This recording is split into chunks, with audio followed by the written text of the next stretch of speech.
Hello Mark, I'm Iris and my student number is 51. I'm a sophomore at NCUE. Today I'm going to read a speech.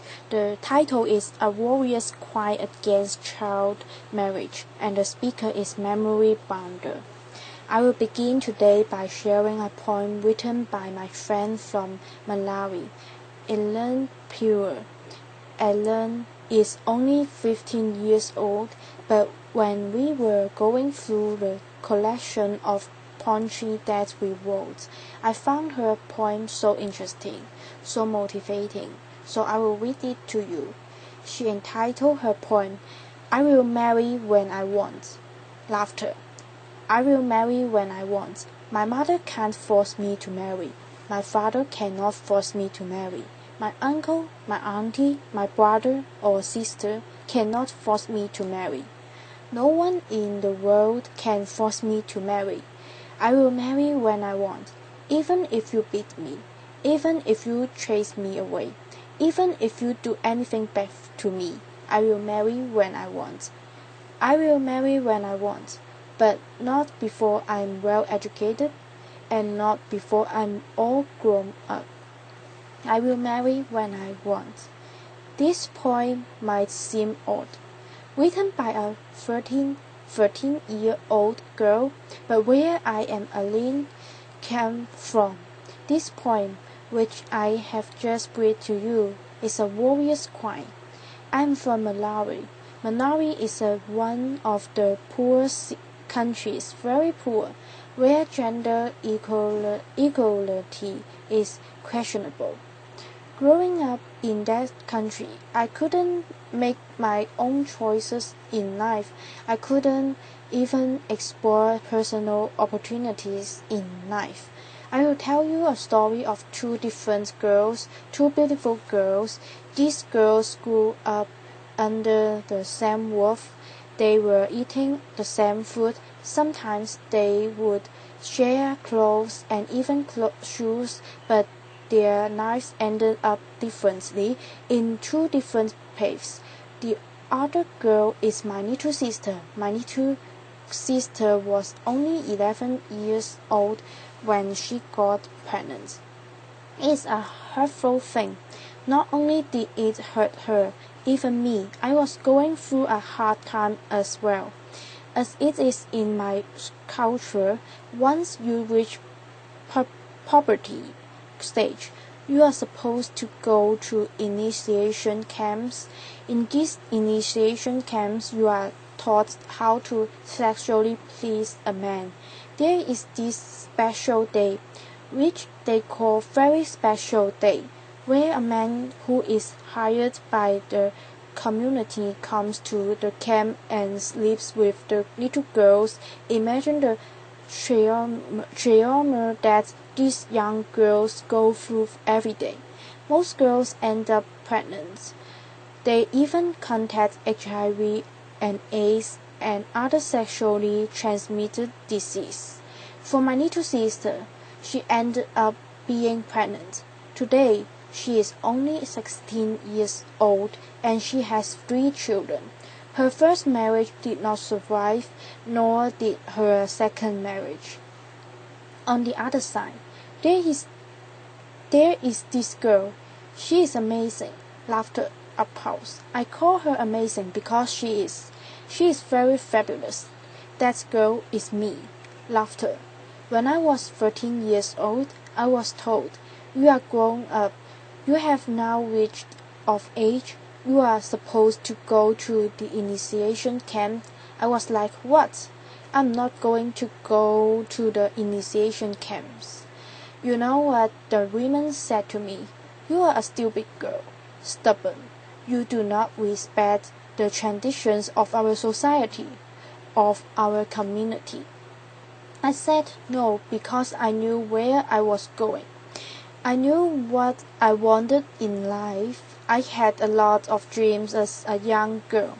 I wanted to get well educated, to find a decent job in the future.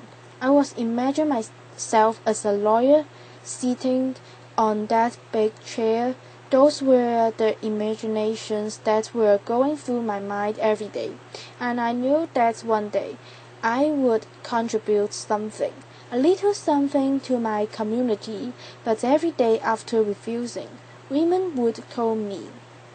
Look at you. You are all grown up. Your little sister has a baby. What about you?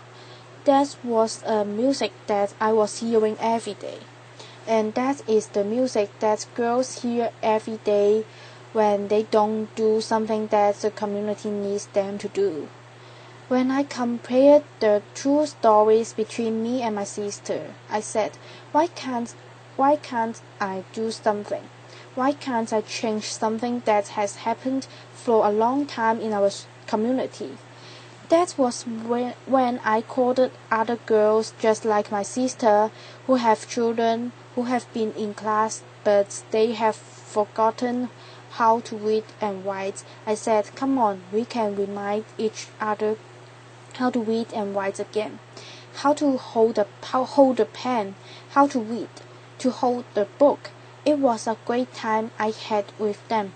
Nor did I just learn a little about them, but they were able to tell me their personal stories, what they were facing every day as young mothers.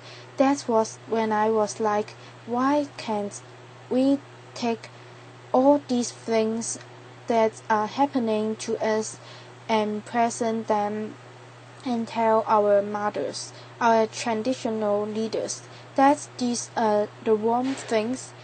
It was a scary thing to do, because these traditional leaders, they are already accustomed to the things that have been there for ages.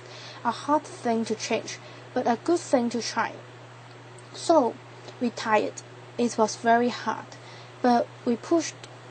I am here to say that in my community, it was the first community after girls pushed so hard to our traditional leader, and our leader stood up for us and said no girl has to be married before the age of 18. Applause. In my community, that was the first time a community they had to call the bylaws, the first bylaws that protected girls in our community. We did not stop there. We forged ahead. We were determined to fight for girls, not just in my community, but even in other communities. When the child marriage bill was being presented in February, we were there at the Parliament House every day when the members of Parliament were entering. We were telling them, would you please support the bill?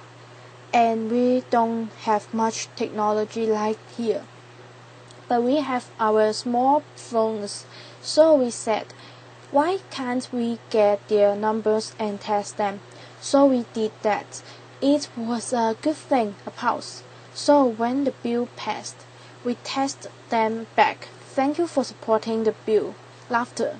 And when the bill was signed by the president, making it into law, it was a pass. Now in Malawi, 18 is the legal marriage age, from 15 to 18. A pause. It is a good thing to know that the bill passed. But let me tell you this. There are countries where 18 is the legal marriage age, but don't we hear cries of women and girls every day? Girls' lives are being wasted away. This is high time for leaders to honor their commitments. In honoring these commitments, it means keeping girls' issues at heart every time. We don't have to be subject a second, but they have to know that women, as we are in this room, and we are not just women, we are not just girls, we are extraordinary. We can do more. And another thing for Malawi, And not just Malawi, but other countries, the laws which are there. You know how a law is not a law until it is enforced? The law which has just recently passed and the laws that in other countries have been there. They need to be publicized at the local level, at the community level, where girls' issues are very striking. Girls face issues, difficult issues at the community level every day. So if these young girls know that there are laws that protect them, they will be able to stand up and defend themselves because they will know that there is a law that protects them. And another thing I will say is that girls' voices and women's voices are beautiful. They are there, but we cannot do this alone. Male advocates they have to jump in, to step in and work together. It's a collective work. What we need is what girls elsewhere need: good education, and above all, not to marry whilst 11. And furthermore, I know that together we can transform the legal, the cultural and political framework that denies girls of their rights. I'm standing here today and declaring that we can end child marriage in a generation. This is a moment where a girl and millions of girls worldwide will be able to say, I will marry when I want. Applause. Thank you. Applause. Thank you for your listening.